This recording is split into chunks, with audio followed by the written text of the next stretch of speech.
Hello, I'm Isabel with High Tech Design Safety, here with a presentation for you on verification reports in industrial compliance.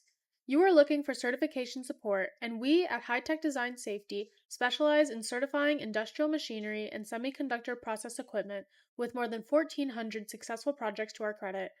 Our process is designed to provide support and certification guidance throughout every stage of the project, helping manufacturers simplify the path to market. When it comes to industrial control panel compliance, designing and building equipment to meet applicable requirements is only part of the process. Manufacturers also need to demonstrate that those requirements have actually been addressed. That is where verification becomes important. Under IEC 61439-1, verification helps establish that an assembly meets applicable construction and performance requirements. Just as importantly, the supporting data, calculations, comparisons, and other evidence are documented in a verification report. In this video, we'll look at the difference between design and routine verification, what may need to be verified, and why verification reports are an important part of the industrial compliance process. IEC 61439-1 distinguishes between two important processes, design verification and routine verification. Design verification evaluates whether the design of an assembly meets the applicable requirements of the standard. Depending on the characteristic being evaluated, this may involve testing, calculations, comparison with a reference design, assessment, measurements, or other permitted methods. Routine verification focuses on the individual completed assembly. Its purpose includes identifying faults in materials and workmanship and verifying the proper functioning of the manufactured assembly. In simple terms, design verification asks whether the design meets the applicable requirements, while routine verification helps establish whether the completed assembly has been manufactured as required. Verification can cover a wide range of construction and performance characteristics. Construction-related areas can include enclosure protection, clearances and creepage distances, protection against electric shock, protective circuit integrity, component installation, internal electrical circuits, connections, and terminals for external conductors. Performance-related verification can address areas such as dielectric properties, temperature rise, short circuit withstand strength, electromagnetic compatibility, and mechanical operation. The appropriate verification method depends on the characteristic being evaluated. That is why manufacturers need to understand not only what requirements apply, but also how they will demonstrate that those requirements have been satisfied. Routine verification brings that process to the completed assembly.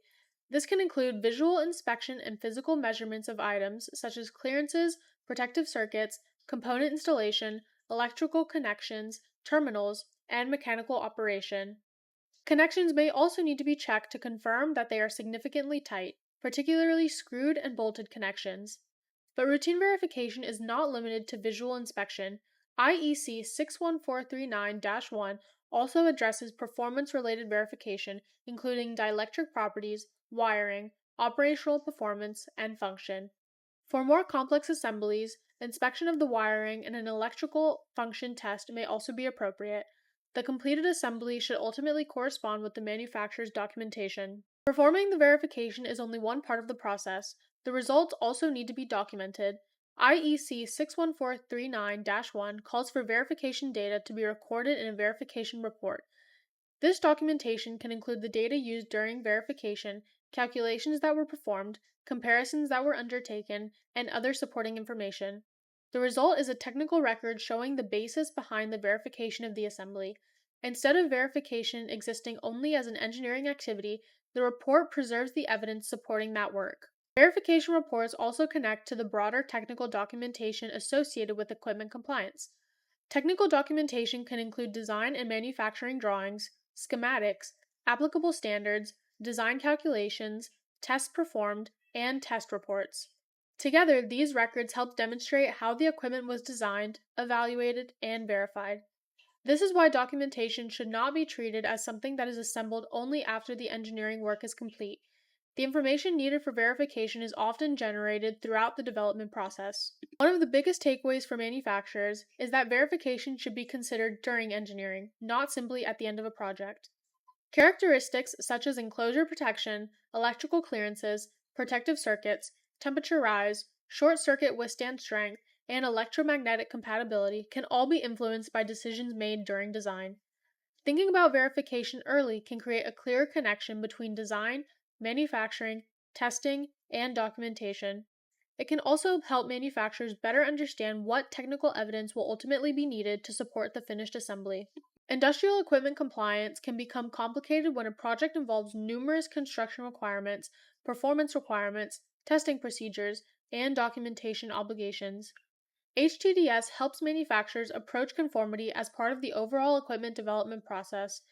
By evaluating applicable requirements and identifying potential compliance considerations, HTDS can help manufacturers better understand the testing, verification, and documentation involved in bringing their equipment toward conformity. Addressing these considerations earlier can create a more organized path through evaluation and verification. Verification reports are much more than paperwork produced at the end of an industrial control panel project. They provide a technical record of how applicable requirements were evaluated and how the assembly was verified.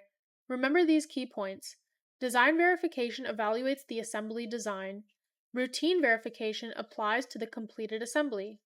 Verification can address both construction and performance characteristics.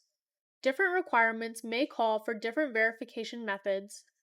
Verification data, calculations, and comparisons should be properly documented, and verification should be considered throughout the engineering process rather than only after manufacturing is complete. If you found this video helpful, be sure to like, subscribe, and visit the HTDS website for additional resources covering industrial equipment compliance, product safety, conformity, and much more. Thanks for watching, and we'll see you in the next video.